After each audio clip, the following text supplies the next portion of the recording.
Hai, nama saya Ali. Hobi saya buat kek batik. Kek batik ni guys, dia ada macam-macam jenis. Kita ada kek batik gulung, kita ada kek batik yang jenis Biscoff, kita ada kek batik indulgence, kita ada kek batik klasik. Yang pakai telur, yang tak pakai telur, ada yang letak Horlicks, ada yang letak blueberry, ada yang letak macam-macam. Coklat lah terutamanya kan. Kalau tanya saya kek batik mana yang saya paling suka, saya rasa semua kot. Tapi saya tak tahulah, seramai-ramai mata yang tengah tengok video saya ni, suka yang mana.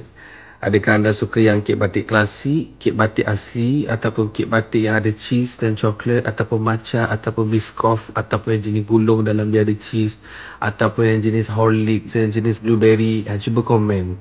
Tak ada apa, sahaja je nak tahu. Boleh kan? Cuba komen sikit.